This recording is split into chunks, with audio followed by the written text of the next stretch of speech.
In the middle of the 19th century, infantry on the battlefield was still stuck with slow, single-shot, muzzle-loading rifles, and even a well-trained soldier could only fire 2 or 3 rounds a minute. Commanders were staring at horrific casualty lists from wars like the American Civil War, and were desperate for some way to put more bullets into the air without simply throwing more bodies at the problem. It was in this world that Dr. Richard Jordan Gatling stepped forward with a radical idea. Gatling was an inventor, and what struck him most about the war was that more soldiers were dying from disease than from actual gunshots. He convinced himself that if he could create a gun that fired incredibly fast, one man could do the work of 100, armies could be smaller, and fewer men would be exposed to those deadly camps where illness spread like wildfire. That almost humanitarian logic, that a deadlier weapon might actually shorten wars and save lives, sat behind his invention of the Gatling gun in 1861.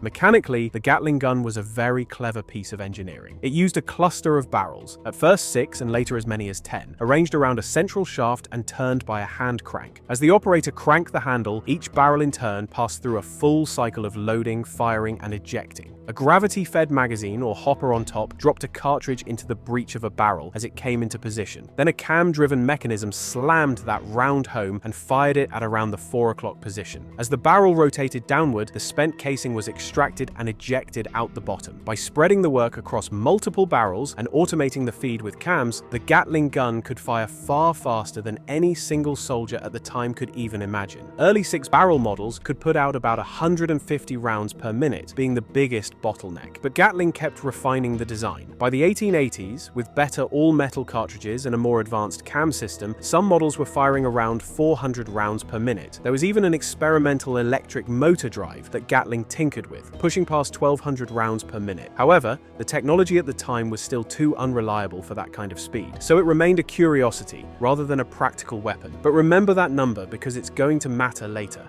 But by then, a completely different approach was about to push the Gatling aside. In 1883, Hiram Maxim introduced his fully automatic single-barrel machine gun, which harnessed the recoil of the fired cartridge to eject the spent case and reload the next round without any hand cranking at all. Within a few years, improved gas or recoil-operated machine guns based on Maxim's design could match or exceed the firing rates of Gatlings with much less bulk, just one barrel and smaller crews. When smokeless powder arrived in the 1890s, which removed the huge white clouds of smoke that black powder Gatlings produced, those new Maxims and their descendants utterly dominated the battlefield. Militaries shifted to water-cooled, belt-fed machine guns instead of heavy, carriage-mounted rotary guns. By 1911, the US Army officially declared the crank-operated Gatling gun obsolete. The multi-barrel concept seemed to be a dead end, a clever 19th century idea that had been overtaken by more elegant engineering. No one could have guessed at the time that it would take another global war and a completely new kind of problem to pull Gatling's old concept out of the grave and turn it into something far more destructive than he ever imagined. The problem was jet aircraft. During World War II, fighter aircraft were propeller-driven and piston-engined. They were fast for their time and reasonably well armed, but the firepower came from autocannons with limited magazine capacity and heavy machine guns that had reached the practical limit of single-barrel rate of fire. Designers tried adding more guns to increase the volume of fire, but that added weight and took up space on the aircraft, and eventually that approach hit its own ceiling. Then, after the war, jet fighters arrived and made everything that came before completely obsolete. Jets were so much faster than piston fighters that the entire nature of aerial combat changed. At jet speeds, an enemy aircraft could flash through a pilot's gun sight in a split second. If you wanted to actually hit anything during a dogfight, your guns had to throw out a ridiculous number of rounds in that tiny window of opportunity. The US Air Force learned very quickly that its standard fighter armament of 650 caliber Browning machine guns just wasn't enough anymore. Those heavy machine guns fired about 800 rounds per minute each. But their bullets were now too small and too light to reliably tear apart tougher jet aircraft, which were increasingly protected by armor around key components. They tried stepping up to 20mm autocannons like the M39, which fired a much heavier shell at around 15 to 1700 rounds per minute. On paper, this looked like the solution, but in practice, it still fell short. Engineers had run into a hard wall. Trying to push one barrel to extreme speeds meant it would cook off rounds prematurely or seize up entirely. If jets were going to fight with guns at all, they needed something completely different. And that meant looking again at Gatling's old multi-barrel idea. So, in 1946, the Air Force and Army Ordnance launched what they called Project Vulcan. The basic concept was to take Richard Gatling's 19th century principle of several barrels rotating around a central axis, update it with modern materials and precision machining, and then drive the whole thing with an external power source, either an electric or hydraulic motor, instead of a hand crank. External power meant the gun didn't have to rely on recoil or gas pressure to cycle, which freed designers to push the rate of fire up to levels no conventional machine gun could handle. Multiple barrels meant no single barrel had to cope with all that heat by itself, even while the weapon was spitting out thousands of rounds per minute. To prove this was more than just theory, engineers Melvin Johnson and Colonel George Chin dug out an antique Gatling gun from a museum in late 1945, bolted an electric motor to it, and ran live fire tests. That 60-year-old gun, designed in the black powder age, suddenly fired bursts at 5,000 rounds per minute, and the mechanism held together. Apart from the huge clouds of smoke from old-style ammunition, the test was a complete success and convinced the doubters that the rotary, externally powered concept could work. By 1949, General Electric was already building modern prototypes for aircraft. The result of that work was the M61 Vulcan, a 6-barrel 20mm rotary cannon that would go on to arm almost every American jet fighter for decades. General Electric's first prototype in 1949 reached about 2,500 rounds per minute. By 1950, an improved version hit the target of 6,000 rounds per minute, which works out to 100 rounds every single second. There were feed system problems to solve, but once those were worked out, the Vulcan was standardized and started appearing in frontline jets in the mid-1950s. A pilot could now make a very short firing pass and still saturate the air in front of an enemy with a dense stream of 20mm shells, massively increasing the chance of a hit. By the time of the Vietnam War, Vulcan-armed F-105s and F-4s were scoring first air-to-air kills, shooting down Soviet-built MiGs. Now, once that was proven in 20mm, another question naturally followed. If this rotary system worked so well for big cannons on fighters, why not scale it down?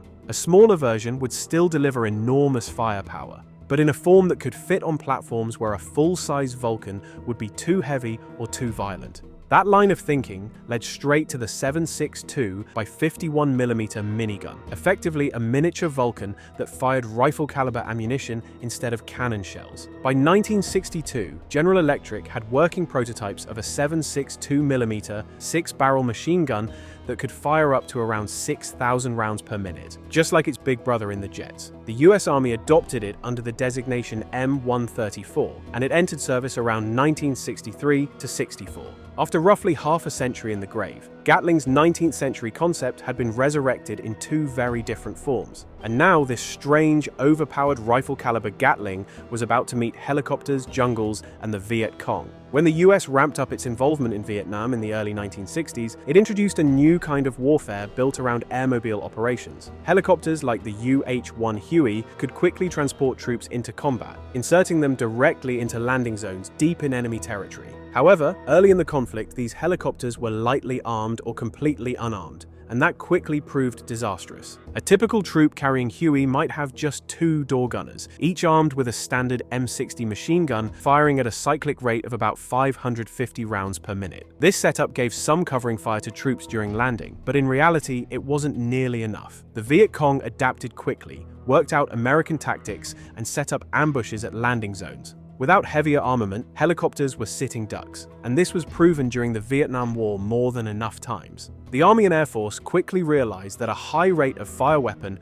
was perfect for helicopter operations. A Huey in a hover or slow approach is an easy target, but if it could pour thousands of rounds per minute into the brush around the landing zone, it could suppress the enemy long enough to safely deliver the troops. In 1964 and 65, the first miniguns were tested on helicopters and quickly mounted in a variety of configurations. Some Hueys had flexible door mounts with an M134 replacing the slower M60, giving the door gunner a far more powerful weapon. Other Hueys, converted into gunship variants, had miniguns fixed in side pods or chin turrets aimed by the pilot. By the late 1960s, the standard Army UH-1 gunship configuration was the XM-21 armament subsystem, which mounted a minigun on each side of the helicopter alongside rocket launchers. The dedicated attack helicopter, the AH-1G Cobra, introduced in 1967, took this even further. The Cobra's nose turret could carry a minigun paired with a grenade launcher, aimed by the gunner, and sometimes with additional miniguns mounted on stub wings. The Huey and Cobra were no longer just flying transport vehicles. They were heavily armed gunships bristling with firepower, and the minigun was the centerpiece. From the moment minigun-equipped helicopters saw combat, pilots and crews realized the immense power they now had. The M134 could be set to fire at either 2,000 or 4,000 rounds per minute, allowing for either shorter controlled bursts or full cyclic fire. When a Huey equipped with a door minigun flew escort for a troop landing, it could literally blanket the tree line with bullets in seconds, cutting down hidden snipers or machine gun teams before they could do any real damage. The slight vibration of the rotary barrels actually helped in a way, creating a wider beaten zone that sprayed an area with bullets rather than concentrating rounds in a single spot. Of course, the ammunition consumption was enormous. A Huey gunship might carry 1,500 to 2,000 rounds per minigun and could burn through that in under a minute of fire. But in practice, short bursts were used to conserve ammunition, and those bursts were incredibly effective at suppressing enemy positions. During the Ia Drang Valley campaign in November 1965, the first major battle between US forces and North Vietnamese regulars, armed Hueys with rapid-fire miniguns proved invaluable in protecting landing zones and breaking up massed attacks on isolated American units. Viet Cong and North Vietnamese fighters who survived minigun attacks later described red streaks appearing from the sky, whole patches of jungle being torn apart in seconds. One moment you're shooting at a helicopter, and the next the air around you simply erupts. There was no time to react. Veteran door gunner Jim Curry described the traces as looking like a red laser beam reaching out from the helicopter, and anyone caught in that beam went down, often hit multiple times before they even understood what was happening. For American troops, the sound of the minigun meant safety. For the Vietnamese fighters, it became one of the most dreaded sounds of the entire war. Now, after the Vietnam War ended, the M134 didn't disappear. The US government had purchased roughly 10,000 of these guns, so there was a huge stockpile sitting in the system.